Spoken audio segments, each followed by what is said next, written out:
কারণ বিয়ে তো জরুরি বিষয়। আজকে আমার দেশের অধিকাংশ যুবকের মধ্যে লক্ষ্য করা যায় বিয়ের কথা বললেই বিয়ে করতে চায় না। কারণ এই জন্য বিয়ে করতে চায় না, খালি বাইপাস মারে।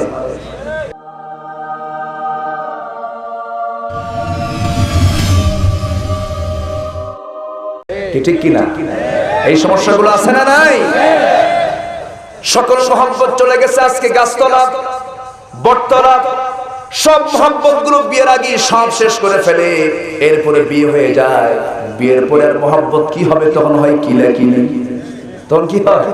কিলে কিলে হয়ে যায়। এই জন্য আল্লাহ রাসূল বলেছেন বিয়ের যখন সময় হয়ে যাবে বিয়ে করা উচিত। এবং আল্লাহর বক্তব্য ফানকিহু মা তাবা লাকুম মিনান নিসা মাসনা ওয়া সুলাসা ওয়া রুবা, 2 2 3 3 4 4টা বিয়ে করো, তবু জিনার কাছে যাওয়া যাবে না। এই ছেলেগুলো কই যায়? মাদ্রাসার ছাত্র। দেখেন কত সুন্দর ফুটন্ত গোলা। আলহামদুলিল্লাহ বলবেন? আলহামদুলিল্লাহ, জোর করে আলহামদুলিল্লাহ। এই মাদ্রাসার বিরুদ্ধে যারা কথা বলে পরে একদিন এই দেশে কোন স্থান ওদের থাকবে না। জোরে বলি ইনশাআল্লাহ। আল্লাহ কবুল করুন। জোরে বলি আল্লাহুম্মা আমিন। কষ্ট হচ্ছে আপনাদের? আমরা সবাই কি জান্নাত পেতে রাজি আছি? আব্দুর রহমান ইবনে আউফ নবীর সামনে দাঁড়ালেন। আমার নবীজি বললেন বিয়েতে করছো ভালো কথা, মোহরানার টাকা আদায় করেছো নাকি? হুজুর মোহরানার টাকাটাও দিয়ে দিয়েছি। রাসূল বললেন মোহরানার টাকা যদি দিয়ে থাকো ভালো কথা, কিন্তু টাকাটা পাইলা কই? তোমার কাছে তো টাকা থাকার কথা না। হুজুর ব্যবসা করেছি, বরকত পেয়েছি, কয়েক রাতি সোনা কামাই করেছি। রাসূল বললেন সোনা আব্দুর রহমান, আমি তোমার জন্য দোয়া করে দিচ্ছি। বিশ্বের সবচেয়ে বড় কতলা হাত দুটো আসমানের দিকে উঠে গেছে। রাসূল দোয়া করছেন আল্লাহ তাআলা আমার আব্দুর রহমানের ব্যবসা যে শুরু করেছে তুমি আল্লাহ বরকত দিয়ে দাও। এমন বরকতে বরকতে ভরপুর হয়ে গেল। মুতা তাবুক অভিযানের সময় 3 বস্তা সোনা দান করেছেন আব্দুর রহমান। জোরে করে সুবহানাল্লাহ।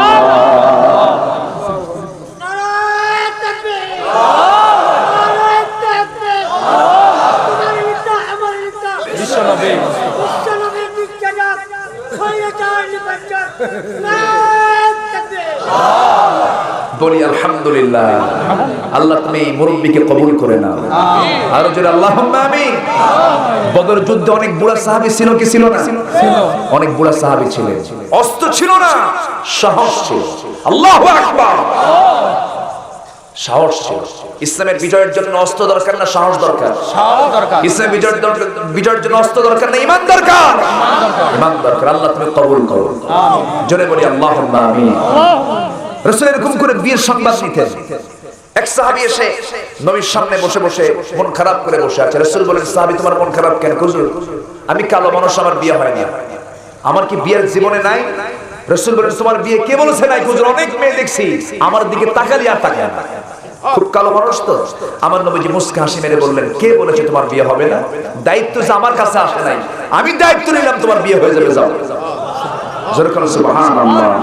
বিয়ে হয়ে যাবে, যাও তোমার বিয়ে হয়ে যাবে। হুজুর কার সাথে? এই মদিনার সবচেয়ে সুন্দরী এক নারী আছে তার সাথে। উনি বিশ্বাস করেন, কিন্তু বলেন হুজুর যদি যেহেতু আপনি বলছেনই ভালো কথা, একটু দলিল করে দেন, একটু লিখে দেন। কেন? বিয়ে করতে চাই কিন্তু বিয়ে হয় না। আমার নবী যে সুন্দর করে একটা চিঠি প্রস্তুত করে বললেন চিঠিখানা নিয়ে মেয়ের বাবার কাছে চলে যাও। মেয়ের বাবাকে শুধু দেবে, ব্যবস্থা হয়ে যাবে।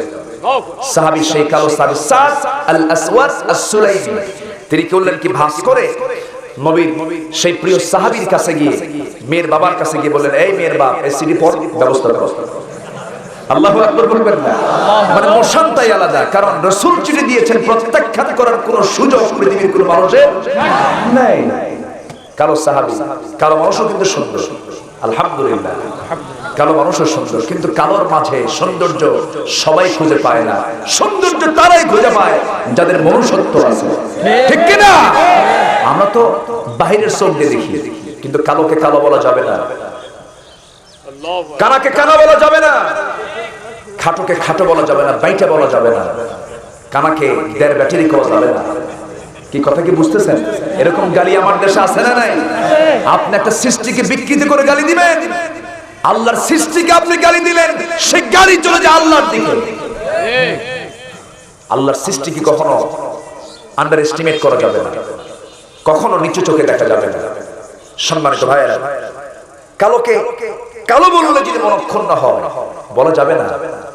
অনেকের বউ কালো হলে মাঝে মাঝে হোমকে ছাড়ে, শোন তুই তো কেন তোরে যে বউ বানাইছে তোর 14 গোষ্ঠীর কথা, এরকম আছে না? কোন তো সুখ সংসারে কি সুখ হবে? হবে না। আবার কিছু কিছু মহিলা আছে আবার খুব সুন্দরী, স্বামী যদি একটু কালো হয় মাঝে মাঝে হোমকার ছাড়ে, শোন চেহারা দেখ, এরকম আছে না? আছে না? চেহারা দেখ, আর আমার সঙ্গে যে তোর সংসার হচ্ছে এটা তোমার কপাল। এরকম কিছু মহিলাও আছে না?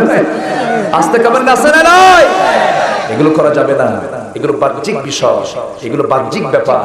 মূল সৌন্দর্য বাহিরে না ভিতরে? মূল সৌন্দর্য বাহিরে না ভিতরে? ভিতরে। খাব্বাব কালো মানুষ, বেলাল কালো মানুষ, লোকমান কালো মানুষ, সাদ কালো মানুষ, অথচ তাদের সম্মান কত! আল্লাহু আকবার। ইমাম হচ্ছেন বিশ্বের সেরা সুন্দর মুহাম্মদ সাল্লাল্লাহু আলাইহি ওয়াসাল্লাম। তার প্রশংসা করতে গিয়ে একজন আলোচক বলেছেন সিক্স প্যাক, এটা নিয়ে কিছু কথা ইদানিং খুব টকটক হচ্ছে। তো সিক্স প্যাক এটা হচ্ছে একটা মডার্ন মানে ইংলিশ ল্যাঙ্গুয়েজ, এটা ইংলিশ প্রনাউন্সিয়েশনে এই জিনিসটা চলে আসছে। তো এটা নিয়ে অনেকেই বাজে কথাও বলেছেন। এটা তার উদ্দেশ্য হচ্ছে রাসূলকে হাইলাইট করা, রাসূলের সৌন্দর্যকে তুলে ধরা।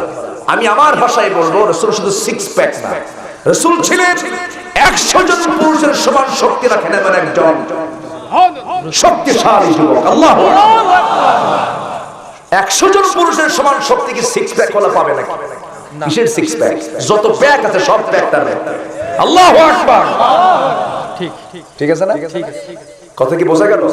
এই কথাগুলো কিন্তু শুধু আপনারা শুনবেন না। এই যে সামনে আজরাইল কিন্তু আমার দিকে চায় আছে, এদের ক্যামেরা আমার দিকে চেয়ে আছে, এটা কিন্তু গোটা দুনিয়া যাবে। এই কথাটা গোটা দুনিয়া সাপ্লাই হয়ে যাবে। এজন্য আমি সব দিক খেয়াল করে আমি আমার কথাটা থ্রো করছি, কথা আপনাদের সামনে আমি উপস্থাপন করছি। অতএব আমরা কাদা ছড়াছড়ি নয়, আমাদের ভালোবাসা থাকতে হবে উদারতা নিয়ে, সংকীর্ণতা নিয়ে নয়। আমরা ভালোবাসবো মন থেকে, দিল থেকে, জোরে বলি ইনশাআল্লাহ। সম্মানিত ভাইরা, রাসূল কত সুন্দর মানুষ, তার পাশে ছিলেন বেলাল। লোকটা সাদা না কালো? কালো। সাদা না কালো? মুয়াজ্জিনকে, বিলাল, ইমামকে মুহাম্মদ সাল্লাল্লাহু আলাইহি, তিনি কি ব্যবধান রেখেছেন? না। বললেন স্যার তুমি চলে যাও মেয়ের বাবার কাছে গিয়ে মেয়ের বাবাকে চিঠি দিলেন। যখন চিঠিখানা পড়লেন, চিঠি দেখে মনে মনে ভাবতেছেন, আরে যে বিশ্বনবী আমার মেয়েকে নিয়ে চিন্তা করেন, এই প্রস্তাব আমি অবশ্যই গ্রহণ করব। গ্রহণ করে বলছেন, শোনো স্যার আমি তো রাজি আছি, কিন্তু সংসার তো আমি করবো না, আমার মেয়ের কাছ থেকে পারমিশন নিতে হবে। আমার মেয়ের সঙ্গে তোমার মত বিনিময় করতে হবে, দেখতে হবে, তোমার উভয়কে দেখবে। আমি দেখি আমার মেয়ে যদি রাজি হয়ে যায়, বিয়ে হয়ে যাবে। এবার ভিতরে গিয়ে মেয়েটা দেওয়াল ঘেসে ঘেসে সমস্ত কথা শুনে নিয়ে চোখের পানি ফেলে ফেলে কান্দে। এবার মেয়ের বাপ বলছে, মা রাসূল একটা যুবককে পাঠিয়েছেন বিয়ের প্রস্তাব দিয়ে, তুমি কি রাজি আছো নাকি? মেয়ে কাঁদতেছে, কান্না থামে না। সঙ্গে সঙ্গে মেয়ের বাবা বলছেন, আমার মা তোমার চোখের পানি প্রমাণ করে মনে হয় তুমি বিয়েতে রাজি নাই, তোমার বিয়েতে সম্মতি নাই, আমি বিয়ে দেব না। এবার মেয়েটা মুখ করে বলে, বাবা গো, আমার আব্বা জান, এই জাগতিক জীবনে আমার যদি কোনো বিয়ে হয়, একজন পুরুষের সঙ্গে বিয়ে হবে যে যুবককে পছন্দ করেছেন আমার প্রিয় নবী মুহাম্মদ সাল্লাল্লাহু আলাইহি ওয়াসাল্লাম। ভালোবাসা হবে কার জন্য? আল্লাহ। ভালোবাসা হবে একমাত্র কার জন্য? আল্লাহর জন্য, দ্বীনের জন্য, নবীর জন্য। এই মহিলার কথা শুনে বাপ দারুণ খুশি হয়ে বাইরে গিয়ে বলছে, মা ও সাস, তোমার তো কপাল খুলে গেছে, মেয়েও রাজি, আমিও রাজি। সাস লাফ মেরে বলে, আমিও তো রাজি। সুবহানাল্লাহ। যুবকরা ইসলাম কত সুন্দর দেখে। ওই সাস চলে গেলেন, নবীর সামনে গিয়ে দাঁড়ালেন, মুস্কি মুস্কি হাসি মেরে বলছেন, ইয়া রাসূলুল্লাহি, আজকে ব্যর্থতা নিয়ে ঘুরি নাই, আজকে সফলতা নিয়ে ঘুরেছি। আমার বিয়েতে সব রাজি হয়ে গেছে, হুজুর আপনি বিয়ের আয়োজনটা করেন। রাসূল বলেন, বিয়ে তো করবা, টাকা আছে নাকি? মোহরনা তোমাকে দিতে হবে, মোহরনা তুমি আদায় করেছো নাকি? এমন সময় ওই সাহাবী মুস্কি হাসি মেরে বলছেন, হুজুর মোহরনার দায়িত্ব যদি আপনি আমাকে দিয়ে দেন, আমার বিয়াতে হতে চাই। রাসূল বললেন বিয়ে করবা তুমি, কে টাকা দেবে? হুজুর আপনি যখন সব করেন আপনি টাকাটা দিয়ে দেন। কি রাসূল কতটুকু ফ্রি ছিলেন! আল্লাহু আকবার, আল্লাহু আকবার। এমন নেতা কি, এমন আদর্শকে পৃথিবীতে কোথাও খুঁজে পাওয়া যাবে না, খুঁজে পাওয়া যাবে না। সবার সঙ্গে মিশে যেতেন, সবার সাথে, আরো বনারো, ছোট বড়, কালো ধলা, সবার সঙ্গে মিশে যেতেন মুহাম্মদ রাসূলুল্লাহ সাল্লাল্লাহু আলাইহি ওয়াসাল্লাম। তিনি কাউকে কখনো ছোট চোখে দেখেননি। এক অন্ধ সাহাবীকে শুধু একটু আড়াল করেছিলেন, সঙ্গে সঙ্গে আয়াত নাযিল হলো আবাসা ওয়া তাওয়াল্লা আন জাআহুল আ'মা।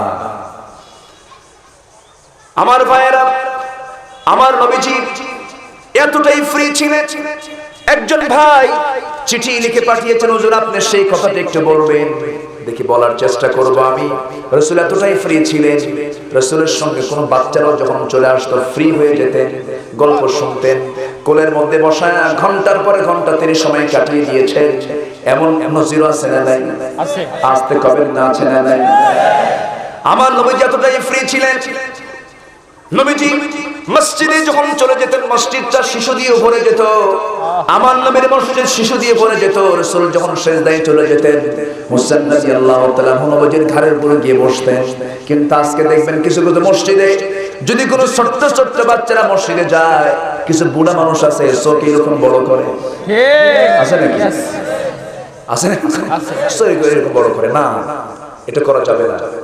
যে মুসলিম সমাজের মসজিদগুলোতে বাচ্চাদের হাসি কান্নার আওয়াজ খুঁজে পাওয়া যায় না, এটা ইসলামী সমাজ নয়। মসজিদে বাচ্চারা যাবে, তারা হাঁটবে, কাঁদবে, হাসবে, এটা ইসলামের সংস্কৃতি। ইসলাম বোঝার মূল সেন্টার হচ্ছে মসজিদ। আল্লাহু আকবার। বাচ্চাদেরকে নিয়ে যাবেন, বসাবেন, সামনে বসায় দেবেন, ওরা হাসুক কান্দুক, ওদের জুমার নামাজ পড়া দেখছেন শেষ রাকাতে যখন একজন সেজদায় যায় আরেকজন গুদা মারে, আছে না? এরকম আছে না? ওর গুদাটাও কবুল করবেন কে? আল্লাহু আকবার। আপনার নামাজ সে দেখবে, নামাজি হয়ে যাবে। এই জন্য বাচ্চাদের নিয়ে বেশি করে ঘন ঘন মসজিদে নিয়ে যাবেন। সবাই রাজি আছেন? মসজিদে নিয়ে যাবেন।